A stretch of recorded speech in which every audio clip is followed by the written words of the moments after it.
A mí me interesa que el riesgo relativo sea diferente de ¿qué? De 1. Cuando yo digo que el riesgo relativo sea diferente de 1, quiere decir o puede ser mayor o puede ser menor. Uno puede inclusive colocar esto. No hay problema. Y aquí uno puede inclusive colocar. ¿Por qué no coloco menor que 1? Porque ahí estaría entrando en que o es factor de protección o no es ni una cosa ni la otra. ¿Estamos de acuerdo? Entonces yo acomodo mi prueba de hipótesis para eso. A mí como investigador, ¿qué me interesa? Que efectivamente sea ¿qué? Un riesgo. ¿Ya? Y si no es un riesgo, a mí, yo lo que podría pensar es que no sea ni una cosa ni la otra. En caso de que no se interese que sea factor.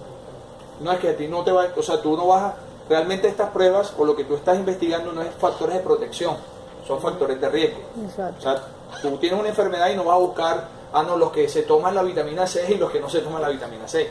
No, tú vas a buscar los que tienen la enfermedad y los que están expuestos a luz blanca y los que no están expuestos a luz blanca. O sea, tú vas a identificar riesgos. ¿Ok? Entonces tú vas a, hipotéticamente, a pensar que existe un factor de riesgo. ¿Qué es lo peor que te podría pasar? Que no es factor de riesgo, pero tampoco vas a pensar que es protector. ¿Ok? Se puede plantear así. Cuando ustedes, bueno, en la medida que vayan evolucionando en su formación en la parte de estadística, van a empezar a jugar con la hipótesis nula y con la hipótesis alternativa. Entonces, el intervalo de confianza, que es lo que está ahí, aquí aparece límite superior, límite inferior. Ustedes lo tienen ahí cuando, por favor, coloquen los valores de la tabla, el 40, el 2, el 3, el 5.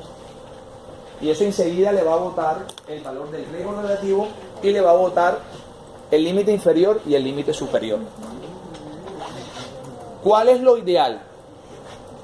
Que ese valor del riesgo relativo, ese intervalo del riesgo relativo, sea mayor que 1. ¿Ya? Es decir, ¿qué puede suceder? Que el intervalo esté encima del 1, que el intervalo esté por debajo del 1 o que el intervalo contenga ¿a quién? Al 1. Si el intervalo contiene al 1, es como si el riesgo relativo me diera ¿qué? 1. Pero si el intervalo que está ahí, si los números inferior y superior no contienen al 1 y están en la parte superior, eso es un factor de ¿qué? De riesgo. ¿Ya? Entonces, si a Simons le dio el riesgo relativo 2,53, yo esperaría, esto me dio un factor de ¿qué? De riesgo. Entonces, cuando yo calcule el intervalo de confianza me tiene que dar encima de ¿quién? De 1. ¿Ya?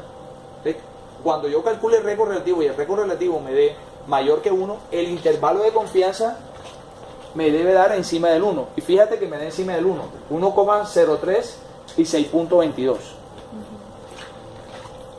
Entonces, ese intervalo de confianza me va a servir para esto. Es como el intervalo de confianza me dio por encima de 1,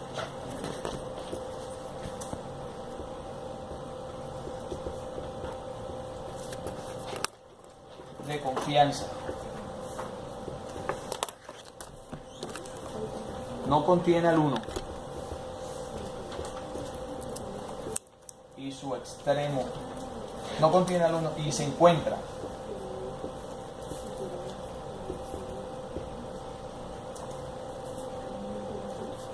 encima y el límite inferior. ¿Dónde está?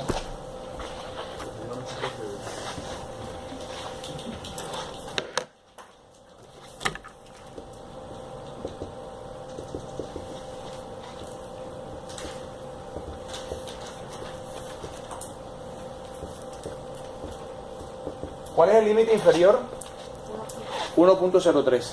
Lo ideal es que el límite inferior sea mayor que ¿quién? Que 1. ¿Ya? Sea mayor que 1.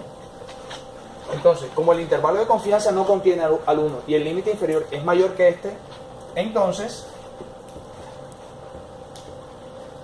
rechazo hipótesis nula